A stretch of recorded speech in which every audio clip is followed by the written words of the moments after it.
Yes. Hello, and welcome to the Journey of Grief, Becoming Us Without Them. I'm Barbara Field. I'm a licensed marriage and family therapist in Sacramento, California, and I specialize in the treatment of trauma and addiction and attachment and grief. And I created this channel as a sort of a resource for people so you can kind of hear people who share your experience. If you're interested in being on one of my panels, I would love to have you. And I just want this to be a place where everyone knows that the way you're grieving is exactly the right way to grieve. And today I've invited Maddie Vargas Modis to talk to us about her work and grief. So take it away. Thank you so much, Barbara, for inviting me onto your show. So I am also a licensed marriage and family therapist, and I specialize in grief, both death and non-death loss.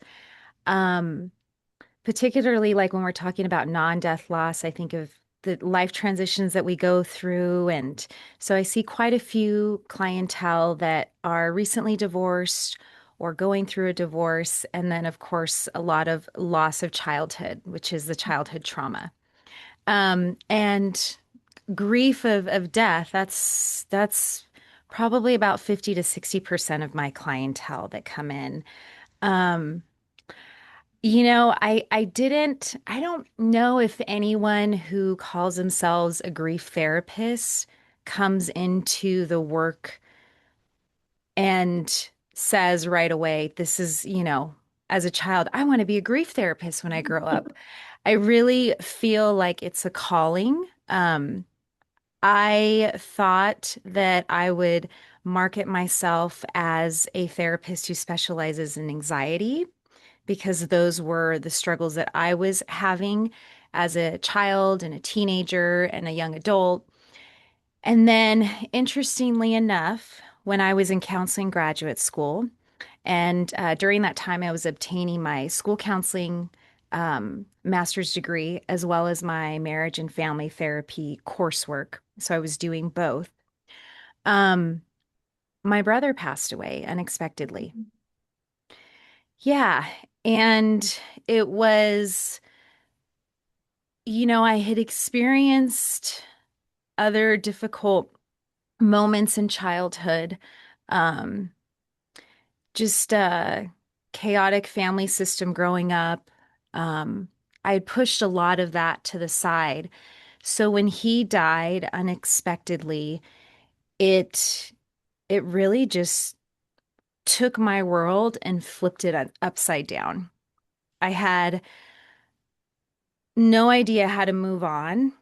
And yet I was in the middle of graduate school. I had two young kids and and you have to move on, right? But then everyone tells you, "Oh, you have to take this time off." And so I had the luxury of taking, I would say maybe 2 or 3 weeks off, which honestly, I think we need to change that in this culture. I think it needs to be a lot more. Um, but I think the biggest luxury was that I was in this program studying to be a therapist, and my professors were super empathic. My classmates were super empathic. And that really was the blessing that I could sit in these courses and cry, and everyone knew why I was crying. That I could express myself emotionally, that I can be in my group counseling class and literally fall apart. So that was really, truly a blessing. And, you know, following his death, like what I mostly see in a lot of clients, I very much was disassociated from it. I had my moments of grief, and then I would put things away and try to move on. And I realized that the only way that I was really going to get through, which I say that and I pause because you always carry this grief. He just, let's see, it's 13 years that he passed on November 8th. And Wow. I still get emotional. Just even that right there, I felt a little bit of like, wow, it's been 13 years without him. And um, I realized that I just had to go there. And so I went and I dived into this deep well of darkness. I think people, my friends and family members and teachers and colleagues, they may describe me as someone who's full of life, who's positive, um, who has a joy inside of them. And I lost that. I lost that completely. I remember walking out after I heard the message. My father actually called me to tell me what had happened. Mm. And I walked outside and the world was gray. There really is no other way to explain it. And you hear about that, and literally everything was tinted gray. There was no color. And so for me, it was trying to move forward and see if eventually I could be outside, I can be in my environment and see if the color would come back. Um, no, and I'm starting to get emotional about that. It's a great day in Reno. I think it's a great day in Sacramento as well. Um, and so the interesting thing that started happening, I've always been, even as a child, as a teenager, spiritually interested, spiritually in touch. And through, the first few months after his death, and even beyond, I began having dreams about him. He would come and visit me, and they were so real. There were so many dreams. I began to feel him in ways. I would feel his presence. I would get a whiff or a scent of him. I would walk around, in the neighborhood or be out in the grocery store and hear a song that we both used to listen to. There was all these things happening. I would even just be around in public and see people that looked at him, or I'm sorry, that look like him, and think, "Oh my gosh, is he here? Is that Ernie?" And even go so far as like, you know, look at them very closely and have this moment of maybe even staring at them sometimes. And what I realized was that was one of the things that was helping me through. Each time I began to feel a sign, each time I began to feel his presence, each time I dreamt about him, there was a grief to it, there was a sadness to it, but there was also hope. There was also this piece of me that, oh my goodness, like he's still around. Um, And so, with that, as I moved on with my career, I moved on with my grief journey, I began to very much focus on this concept, and you probably know this as a grief therapist, in continuing the bond, continuing the relationship that we have with our deceased. And I began to notice how other people that were experiencing grief, they would also talk about signs. And they would also have this sentiment and feeling of hope after they shared that story with me or whomever else. If I was listening to like a podcast or, um, uh, a television interview, anything like that. And so I began to be very curious about that. Um, and I also noticed that as the years went by, that he was so much more present, so much more present. And then I began to notice that some of my other deceased family members, that I could also feel them, and that I was also dreaming about them. Um, my great grandmother, who I lovingly called Tita, she was a curandera, which is a traditional healer from Latin America. Although she grew up in New Mexico in the time when Mexico was, I'm sorry, let me rephrase that. When New Mexico was really part of Mexico. before the war. But anyway, I began feeling her. I would go into Reiki sessions, um, and I would feel her presence. I would feel her hands on me, and I felt like I was being very much guided by her. And then as my grandparents all passed away, pretty much around the same time, maybe 2 or 3 years apart. My grandfather passed away on my dad's side when I was a child. But my other three grandparents, I began getting signs and also feeling them. And so with that, I decided to train in this modality that's called IACD, Induced After Death Communication. Because the other curious thing that was happening was that by this time I've already figured this out. Okay, I meant to specialize in grief. This is my thing. And I began attracting more and more people that I serve who also had their grief stories, who were also deeply mourning, deeply grieving.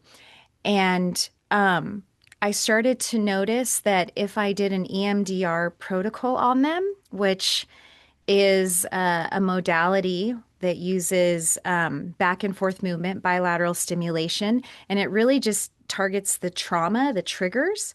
But a lot of the clientele that I was seeing were dealing with some of the traumatic effects of the deaths that maybe they had witnessed or whatever else. So I would target a little bit of the trauma behind the grief.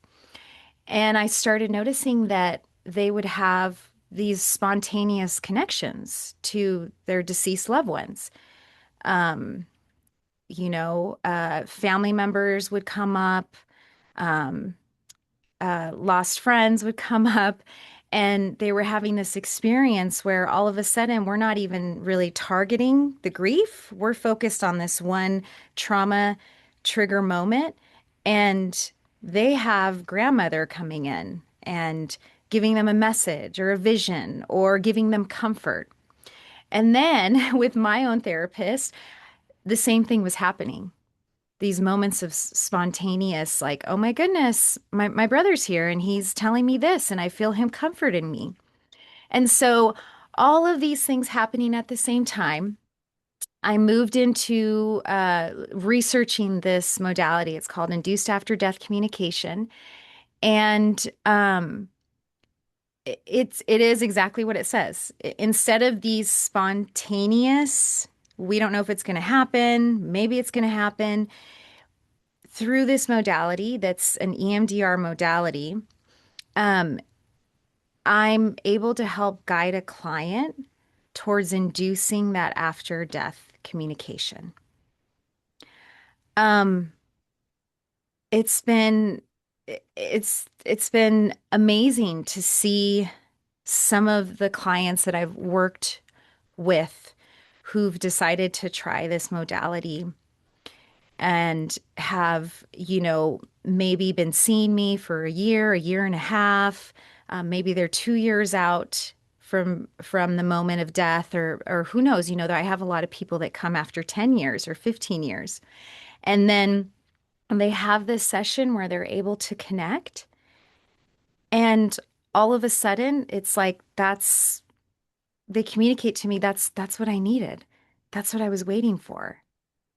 That was it. Like I got to say hi to dad, and dad told me that I'm gonna be okay and that he's watching over me, and that he forgives me, or whatever the message is. And so that's really been my focus, is as a grief therapist, how do I guide clients towards building this connection, building this bond with their deceased peoples? I think that's, to me, and like, once again, in my own experience and how I've guided clients, that has been one of the most hope-inducing modalities that comes into it. That's great. So Mary Frances O'Connor, who's like she does tons of research about grief. She's kind of a guru of the brain and grief. She Right. talks about how we attach to people by closeness, but we also have sort of a calendar connection to them, like where in our world are they supposed to show up? What time will the garage Mm, door open? Those kind of things. But yes. also in places they belong. Like he should be in the chair watching TV. He should be here. He should be there. And when someone dies, your brain has this kind of, where are they? Where are they? Where are they? Where are they? And so that kind of encounter where they say, this is where I am and this is how I'm doing, it can let your brain say, oh, okay, now I know where they are.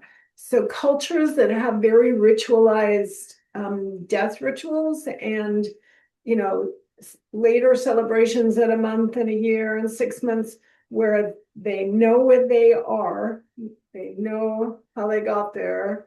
Those are comforting to people. And part of that, based on the research, is just your brain can say, oh, that's where they are. Okay, I can stop looking for them now. I love that. Exactly. There's that comfort, right? It's the comfort. And I just have this is the last week I'm doing it, but I decided that this year in my office space that I wanted to have a ofrenda, an altar for Dia de los Muertos, which is Day of the Dead, which they celebrate in Mexico. And I thought long and hard about it. Like, how do I do this? There's confidentiality. Will all my clients be comfortable with it? And so I basically wrote out a disclaimer saying this is what I plan to do. There's options to do virtual if you don't want to see the altar. Just know that if you do want to bring a picture in, that you're disclosing that you may be disclosing some confidentiality, but you're open to it. There's no pictures allowed. And what I noticed was I've done it the last 3 weeks and I'm cleaning it up this Friday. But once again, it's been an opportunity for clients, even the ones that aren't seeing me, um, for death loss, for other types of losses, to come in and see this altar, place a picture there if they'd like, and once again, feel that connection. And I'm going to do it again next year. I've had great feedback on it. Once again, very intentionally, with confidentiality, with disclaimers, all of that, which I think is really important and respectful. Um, but you know, I was thinking as you were talking, another modality that I've been using that has also brought my clients comfort if they choose to do this modality has been diving into past life regressions. And so that has been another modality that's really helped some of my clients that are grieving from a death loss. And once again, that's what I feel I'm here for. I want to provide and guide them towards feeling some sense of relief, feeling some sense of hope, being able to move into life again and feel aliveness. That's why we're here, I believe. And, but then when you go through this huge life shift that literally turns your world gray, you lose a lot of that.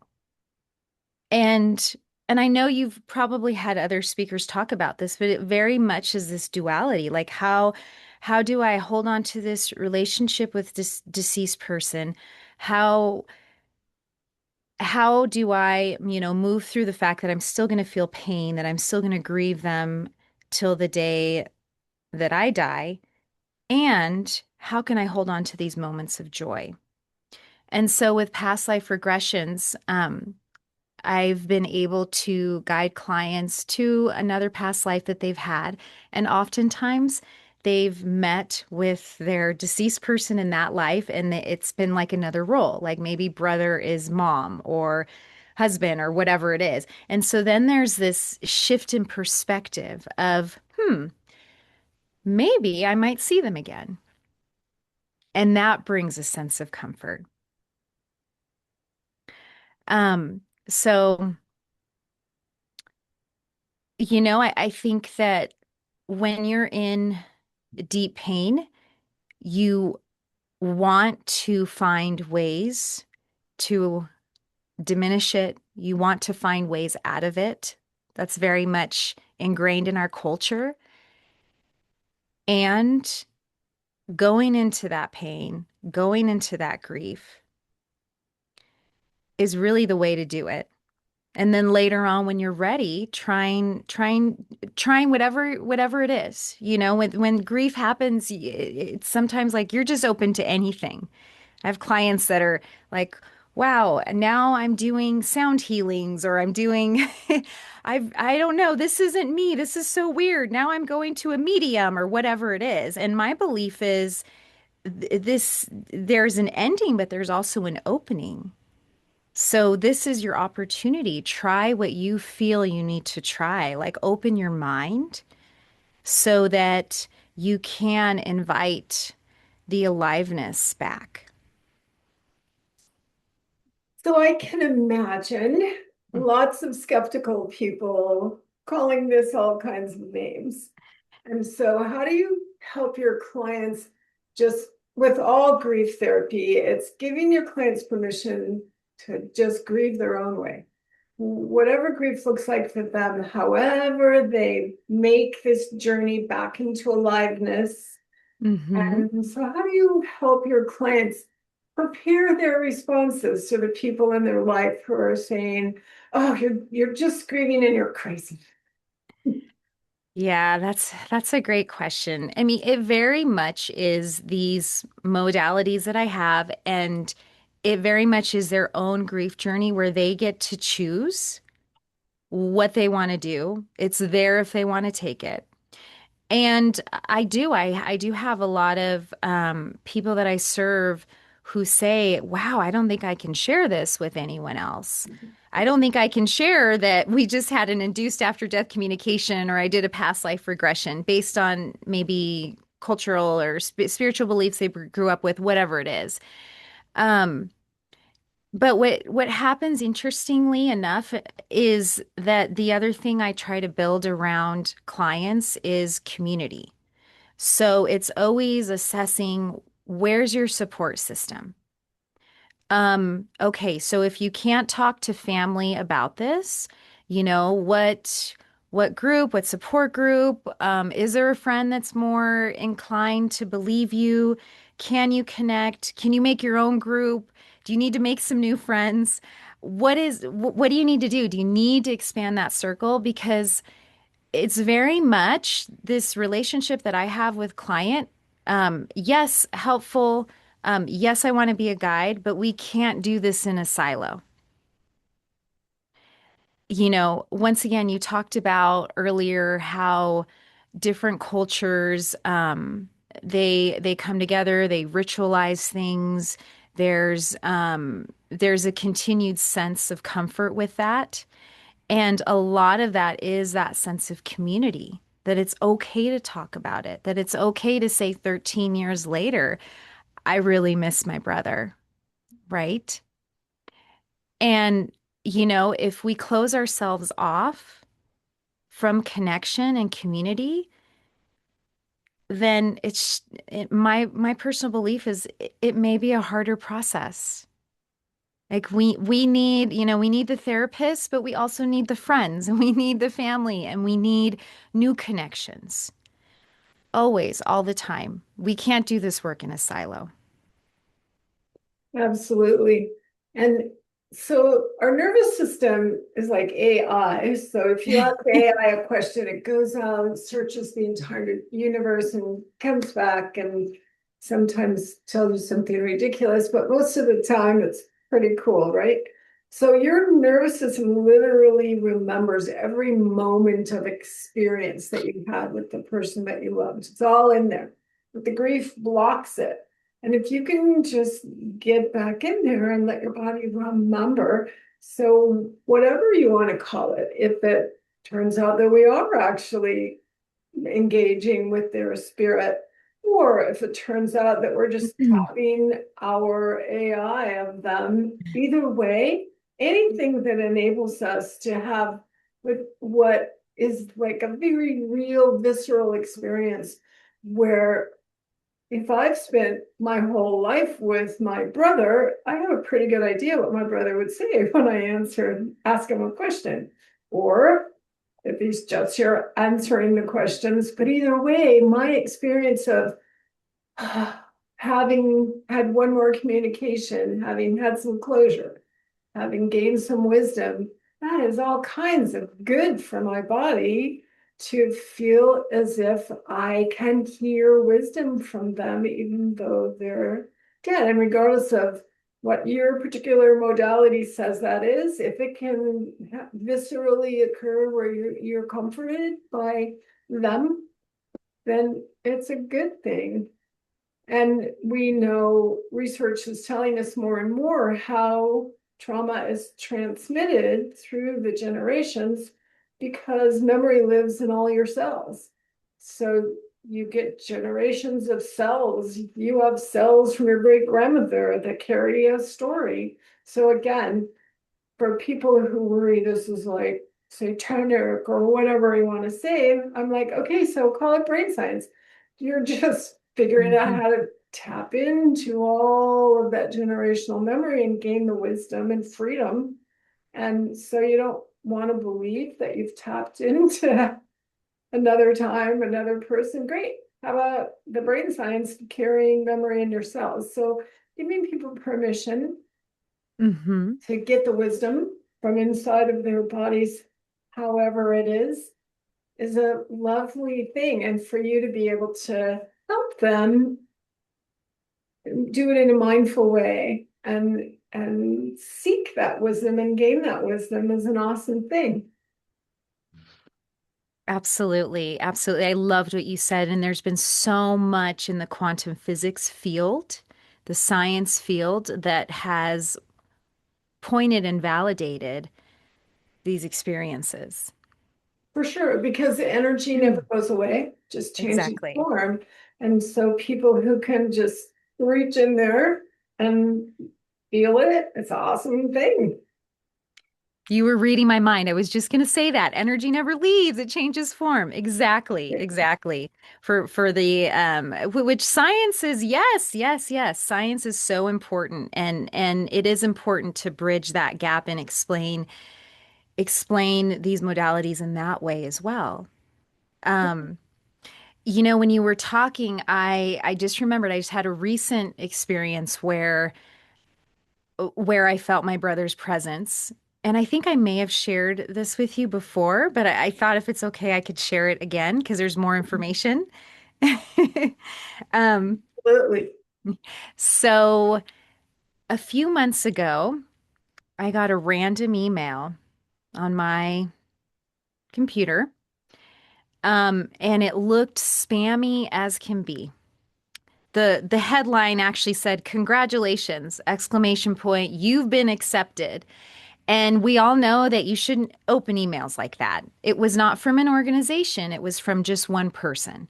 So it was screaming at me like, I'm going to open this and my computer's going to explode with the virus. Don't open it.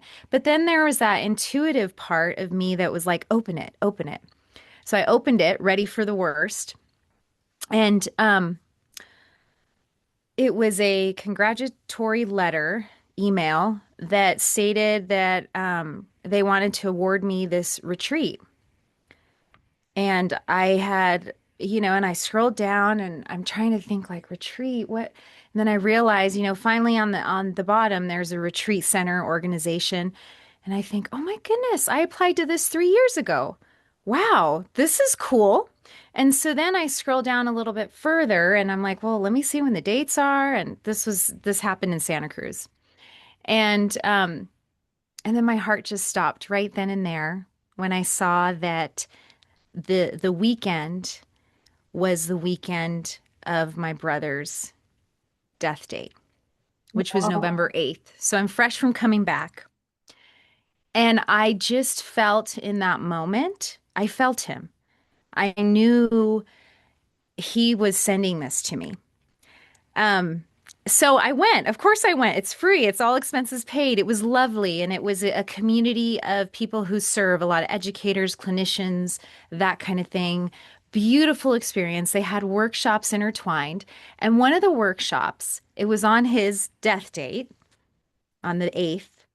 So I was there for several days, but specifically the workshop on the 8th, we had to do an exercise on what do we want to cultivate more in our lives, right? And so there's components of it where we're breaking up in small groups, we're journaling, there's a meditation, the basic workshop type of format. And so I began to journal after the meditation, like what is it that I want more in my life? And I wrote down a few things, spending more time with kids, more dancing, more music, that kind of thing. And then I realized that all of it filtered down to fun. I want to have more fun. That's what I need. And so I wrote it in capital letters.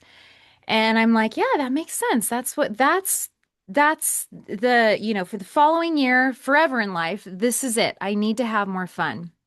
And so then we break out in groups, and I'm standing with three or four other participants, and I begin to think about Ernie. I began to think about like, oh, this is his death date. And then I realized right then and there, and this is when I felt his presence very strongly, that he was the fun one. And there was two of us. We also had our cousins that lived with us for several years, but two of us born siblings. And yeah, he was the class clown. He was the charismatic one. He was the one with a ton of energy. And then I was like the serious little nerd girl growing up, right?